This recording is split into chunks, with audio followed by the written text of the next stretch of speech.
Sunday মানে হলো ওর অফ ডে, আর ওর অফ ডে মানে আমার খুশির দিন। আর এই খুশির দিনে হচ্ছে আমি ওর জন্য স্পেশাল কিছু রান্না করার ট্রাই করি। সব সময় হয় ঘুরতে যাই, না হলে স্পেশাল কিছু রান্না করি। এই আর কি, সকালবেলা থেকেই আমি রান্নার প্রিপারেশন নিয়েছিলাম, কী কী করব না করব সব কিছু রাতে ডিসাইড করে নিয়েছিলাম। সো হ্যালো এভরিওয়ান, আসসালামু আলাইকুম। কী অবস্থা সবার, কেমন আছেন সবাই? নতুন একটা ব্লগ নিয়ে চলে এসেছি আপনাদের সাথে। সকালবেলা ঘুম থেকে উঠে দেখি বড় একটা পিম্পল হয়ে গেছে ফেসের মধ্যে। যাই হোক, এটা আল্লাহ দেওয়া।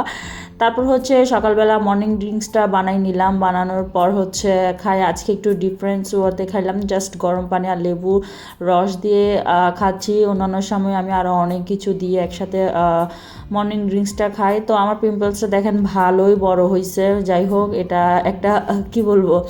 তারপর দেখতেছি হচ্ছে বৃষ্টি পড়তেছে, বৃষ্টিটা একদম টিপটিপ বৃষ্টি পড়তেছে। এই সপ্তাহের মধ্যে একদিনও বৃষ্টি থামে নাই। তারপর আমি মুরগি ভিজাইতে দিলাম। তারপর হচ্ছে গতকালকের কিছু চনা ছিল, ও যেহেতু অফ ডে, ও আজকে ঘুম থেকে লেট করে উঠবে, সো আমার খিদে লাগছে। তারপর হচ্ছে আমি চনা ভেজে খাচ্ছিলাম আর কি, চনাটা গরম করে। অনেক দিন পর খাচ্ছিলাম যেহেতু আমি এখন ডায়েটে আছি, বাট আজকে সব ডায়েট আমার একদমই অফ, যেহেতু আজকে রান্নাবান্না হচ্ছে, সো ওর সাথে খাইতে হবে।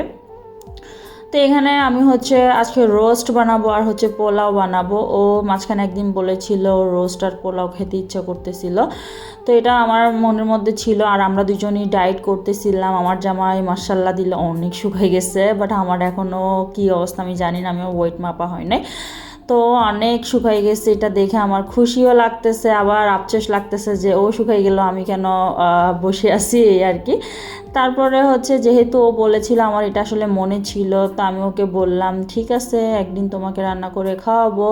তো যেহেতু রবিবারে ওর অফ ডে থাকে সব সময়, তো আমরা হচ্ছে বিকাল টাইমেরটা হচ্ছে বের হই ঘোরার জন্য, আর দুপুর টাইমটা বাসায় খাওয়ার ট্রাই করি। তো এই জন্য আমি হচ্ছে সুন্দর করে রোস্টের রান্নার রেসিপি প্রিপারেশন নিয়ে নিচ্ছিলাম আর কি। তো ফার্স্টে হচ্ছে চিকেনটাকে ফ্রাই করে নিয়েছি। আমি জানি না আপনারা কীভাবে রোস্ট রান্না করেন, আমি আমার মতো করে রান্না করি। আমার যখন যেরকম ইচ্ছা সেরকম করে রান্না করি আসলে। এখানে আমি আজকে একদমই সিম্পল ওয়েতে রান্না করেছি, কোনো বাদাম বাটাটা কিচ্ছু দিই নাই, জাস্ট বাসায় যেটুক ছিল ওইটুক দিয়ে করেছিলাম। যেহেতু আমি রাতে হচ্ছে চিন্তা করেছিলাম যে সকালবেলা আমি এগুলো রান্না করবো, আর ও ঘুম থেকে ওঠার আগে আমি রান্নার প্রিপারেশনটা নিয়ে নিয়েছিলাম, যাতে ও ঘুম থেকে ওঠার পর ওকে একদম মানে সারপ্রাইজ করে দিতে পারি, এই জন্য।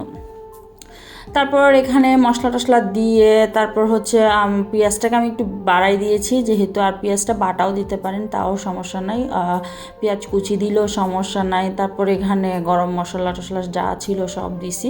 এখানে হচ্ছে আরও অনেক কিছু দেওয়া দরকার ছিল, বাট আমি দিতে পারি না যেহেতু আমার কাছে অ্যাভেলেবেল ছিল না। তারপর টক দই ছিল, টক দইটা দিলাম। টক দইটা দেওয়ার পর হচ্ছে মশলাটা আরও বেশি ঘন হয়ে গেছে, দেখতেও ভালো লাগতেছে, আর একটা এরোমা আসতেছে, খুবই ভালো লাগতেছিল।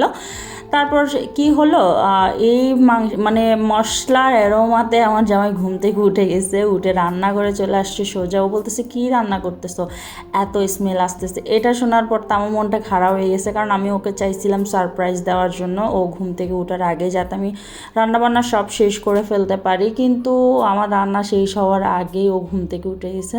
যাই হোক, ব্যাপার না, যেহেতু বাসায় আছে, সো দেখাটা খুবই স্বাভাবিক।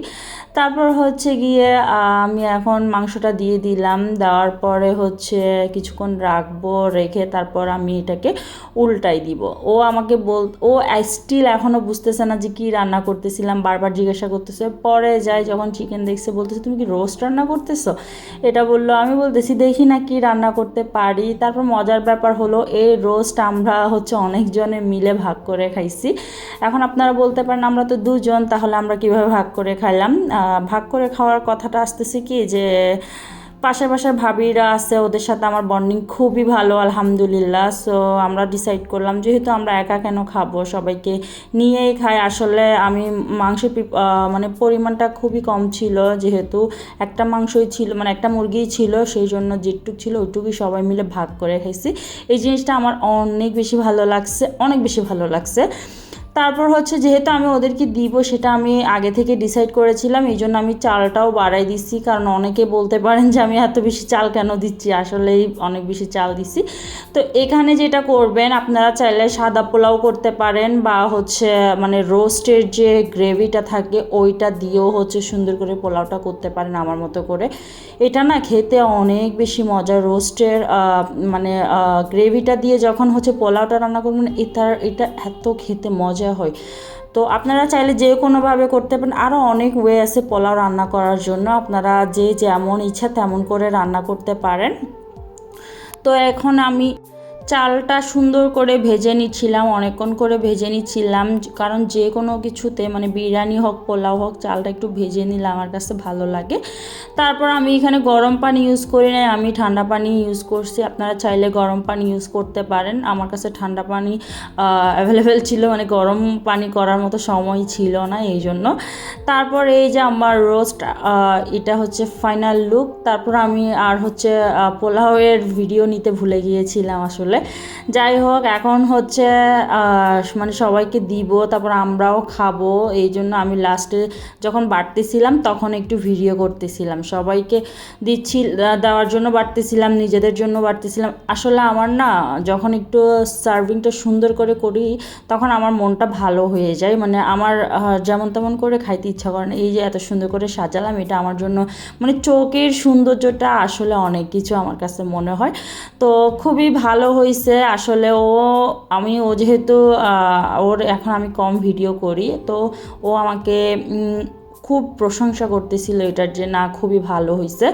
তারপর আমি এই কাঁচা মরিচটা মানে রান্না করা মরিচটার বিচিগুলা দিয়ে একটা লুকমা দিছি, ট্রাস্ট মি মাংস লাগবে না, এত মজা হয়েছে, মাশাল্লাহ মাশাল্লাহ মাশাল্লাহ।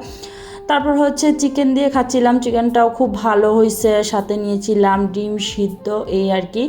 সত্যি বলতে ওর জন্য করেছি, ও খেয়ে খুশি হয়েছে, এটা আমার জন্য অনেক বেশি খুশির কথা আসলে, মানে সাকসেস বলতে গেলে। তারপর হচ্ছে বিকাল টাইমে হচ্ছে গিয়ে আমরা বেরোচ্ছিলাম, আর যেটার ব্লগ অলরেডি আপনারা দেখে ফেলছেন। সো আজকের ব্লগটা এখানে শেষ করতেছি, সবাই ভালো থাকবেন, আল্লাহ হাফেজ।